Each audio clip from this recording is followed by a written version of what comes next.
Com a primeira escolha, o Philadelphia 76ers seleciona Markelle Fultz da Universidade de Washington.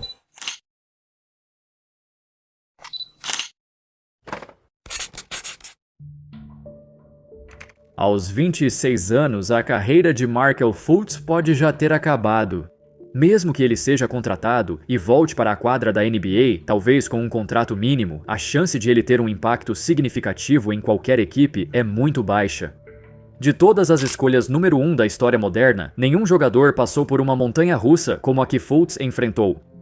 Ele teve mais altos e baixos que qualquer outro daquela classe.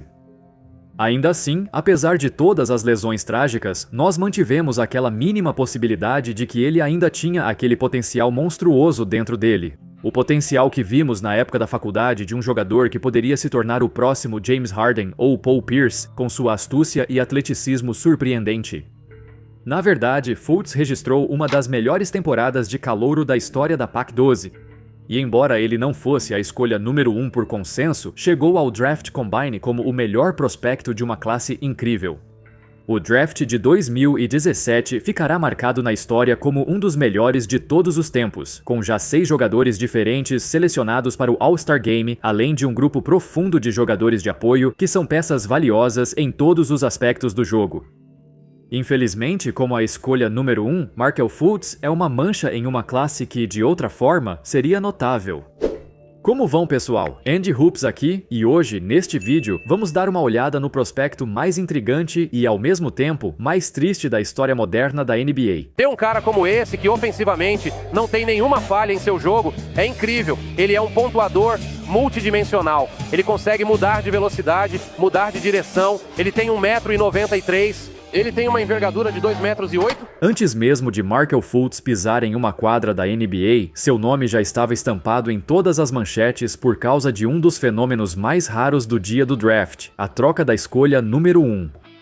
Isso raramente acontece. O Boston Celtics tinha a escolha número 1 do draft de 2017 com Markelle Fultz como o grande favorito para ser o primeiro, mas ele não era o alvo deles. Na época, o Boston Celtics não precisava de mais armadores, mas sim de um ala alto, com boa envergadura. O alvo deles era Jayson Tatum. No entanto, outro time, o Philadelphia 76ers, tentou desesperadamente subir no draft para selecionar Markelle Fultz. Os Sixers tinham a terceira escolha naquele ano e elaboraram uma proposta de troca para os Celtics, onde dariam a terceira escolha junto com uma escolha futura em troca da primeira escolha. Essa troca foi significativa por vários motivos. Primeiro, ela elevou os Celtics ao status de candidatos ao título por anos, com Tatum à frente do sucesso da equipe. Além disso, isso dificultou a reconstrução dos Sixers. Apesar de terem encontrado seu jogador de franquia em Joel Embiid, muitos de seus escolhas altas no draft, como Nerlens Noel, Jahlil Okafor e Michael Carter-Williams, não atingiram seu potencial. O draft de 2017 foi o momento perfeito para os Sixers mudarem o rumo da franquia e adicionar outra estrela para complementar Embiid. O arremesso ainda parece bem ruim. O que está acontecendo com Markelle Fultz? Ficou imediatamente claro que os Celtics saíram ganhando na troca, como sempre acontece. O engraçado é que os Sixers nunca iriam escolher o Tatum em nenhuma circunstância. Segundo relatos, o técnico Brett Brown gostava muito do Jonathan Isaac. Brian Colangelo também gostava dele, mas também estava intrigado com o ala de Kansas, Josh Jackson. Basicamente, todos que os Sixers estava de olho se tornaram jogadores muito inferiores ao Tatum. Então, qualquer decisão que eles tomassem não teria dado muito certo. De qualquer forma, Fultz perdeu a maior parte dos seus 2 primeiros anos com o que a organização descreveu como um desequilíbrio muscular no ombro. Por anos, sua lesão foi um mistério, pois parecia que de repente ele esqueceu como arremessar uma bola de basquete. O armador, que antes era empolgante e conquistou a atenção dos fãs em todo o país, perdeu tudo e se tornou motivo de piada para uma geração inteira. Mas o que realmente aconteceu com a lesão dele? Inicialmente, o diagnóstico do médico não apontou nada. A ressonância magnética não mostrou nada quebrado ou distendido no ombro dele. Os Sixers não sabia o que fez ele perder totalmente o arremesso. Mas eles precisavam relatar alguma coisa para informar os torcedores sobre o motivo dele não poder jogar. Então o time chamou isso de IPS. As pessoas basicamente achavam que Fultz estava nervoso demais para os holofotes e sofria de ansiedade. Isso fez críticos dizerem que o problema dele era psicológico ou mental, não físico. Claro, é evidente que esse período prejudicou o bem-estar dele, pois Fultz afundou ainda mais na insegurança. Mesmo com todas as horas e mais horas de trabalho, ele ainda não conseguia redescobrir seu arremesso porque a sensação não era a mesma. Ele descreveu assim, abre aspas, quando eu tentava arremessar, parecia quase como se eu estivesse usando um paletó pequeno demais. Então eu ia, tentava subir e parecia que alguém estava quase segurando meu braço ali. Ele tinha um problema sério para o qual ninguém tinha resposta. No entanto, depois seu ombro direito foi reavaliado e ele recebeu o diagnóstico de uma condição rara chamada Síndrome do Desfiladeiro Torácico, que afeta os nervos entre o ombro e o pescoço e prejudica muito sua capacidade de arremessar uma bola de basquete. Essa condição nervosa obrigou Fultz a reaprender toda a sua mecânica de arremesso e levou muito tempo para desenvolver uma nova versão do seu arremesso em suspensão. Após anos de risadas e zombarias, esse diagnóstico finalmente trouxe um encerramento para ele. Fez ele perceber, não há nada errado comigo mentalmente. Na verdade, ele sofreu uma lesão real, não era só um bloqueio mental como os Sixers diziam. De qualquer forma, durante toda a sua saga na Filadélfia, o time mudou bastante. Ben Simmons surgiu como o armador do futuro deles. Bem, pelo menos por um tempo, até ele fracassar. Joel Embiid surgiu como o superastro da franquia. Eles tinham Jimmy Butler e J.J. Redick, alas armadores que realmente sabiam, você sabe, arremessar. Em pouco tempo, os Sixers deixaram a reconstrução e viraram candidatos ao título. E eles não estavam interessados em esperar que Fultz se desenvolvesse. Eles deram a ele só cerca de uma temporada e meia, mas nesse período ele só conseguiu jogar 33 partidas e não foi tão bem assim. À medida que o time seguiu em uma direção diferente, Fultz também seguiu seu próprio caminho. Em 7 de fevereiro de 2019, os Sixers trocaram Fultz para o Orlando Magic, um recomeço para um jogador que precisava desesperadamente de uma mudança de ares. E que melhor jeito do que ir para o Magic, um time sem pressa de competir e que, sinceramente, ninguém nota. Eles estavam indo com calma, reconstruindo o time de forma metódica e desenvolvendo seus jovens jogadores. Teoricamente, deveria ter sido o ambiente perfeito para Markelle Fultz melhorar, sem o peso das expectativas que tinha na Filadélfia.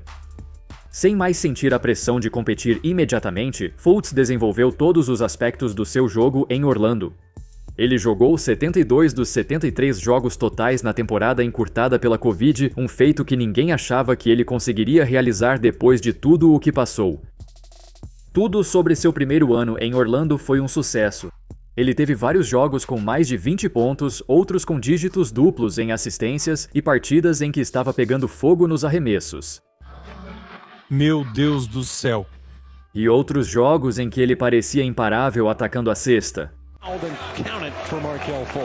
Foi como se de repente o relatório de avaliação fosse verdade. Ele realmente parecia uma mistura de James Harden e Paul Pierce.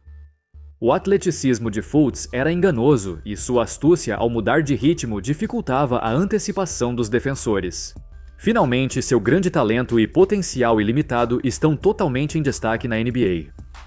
Por um breve período, sua carreira enfim estava em ascensão, com médias recordes de minutos, pontos e assistências.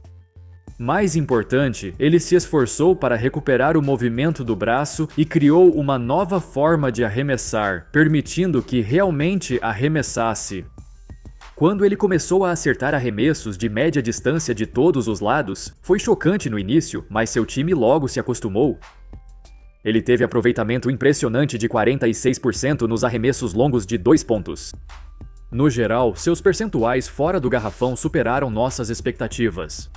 Ele ainda precisava melhorar o arremesso de 3 pontos, pois isso exige mais tempo, principalmente após a lesão nos nervos. Ainda assim, a perspectiva para a carreira de Fultz era muito otimista. Infelizmente, isso não durou. Assim que os problemas no ombro começaram a desaparecer, outra lesão o atingiu como um caminhão. Fultz, avançando em velocidade, cai e segura o joelho esquerdo. Markel Fultz. Só nos resta torcer e rezar pelo melhor para esse jovem que já enfrentou muito. Em uma jogada que parecia rotineira em direção à cesta, Fultz apoiou a perna esquerda de forma estranha e imediatamente caiu no chão. Contorcendo-se de dor, ficava claro que não era uma lesão comum.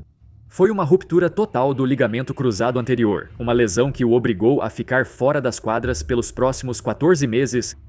É muito triste. Quando a carreira dele parecia que ia decolar, ele sofreu outro grande revés. Seu companheiro de equipe, Terence Ross, disse tudo.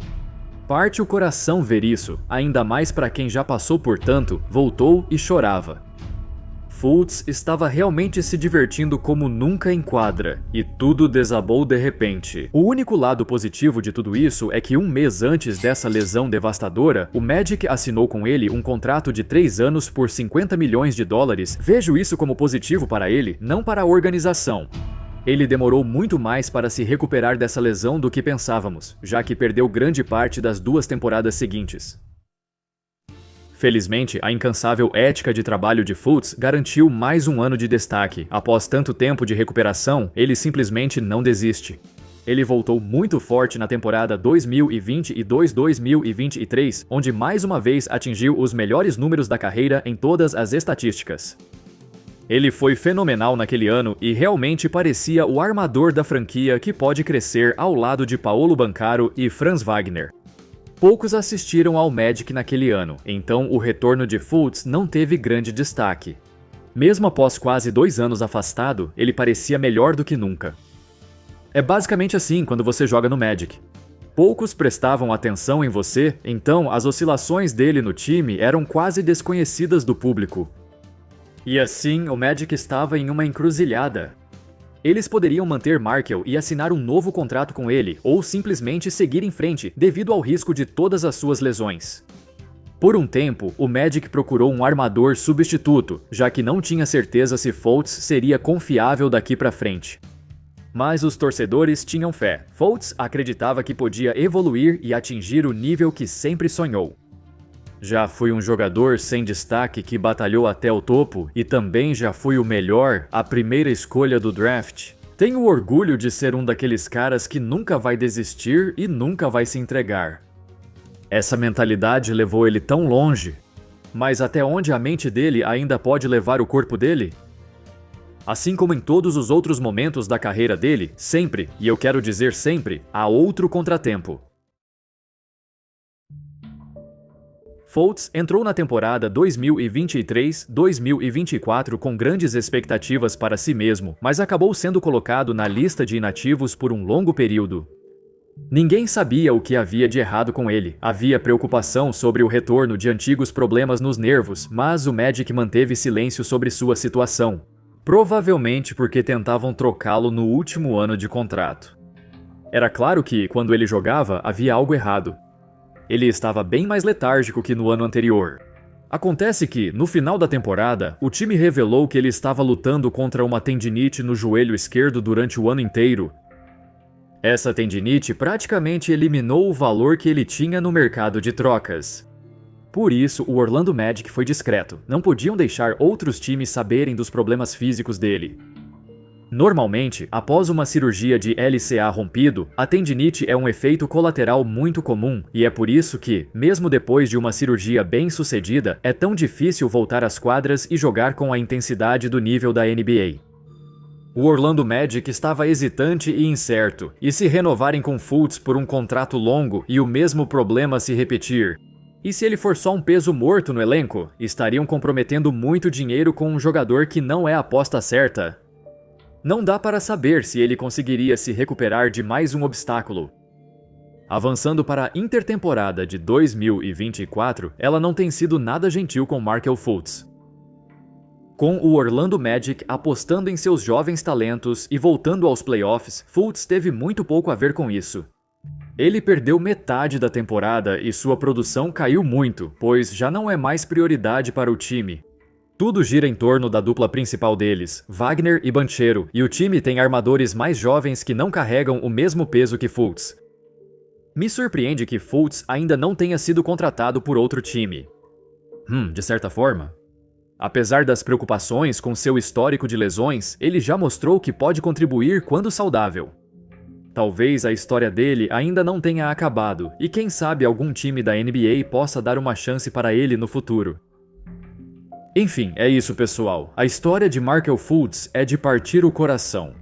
De ser incompreendido na Filadélfia a um novo começo esperançoso em Orlando, passando por lesão após lesão, até nem estar mais contratado por nenhum time. Foi uma jornada maluca para o jovem jogador outrora eletrizante, que viveu o auge e o fundo do poço.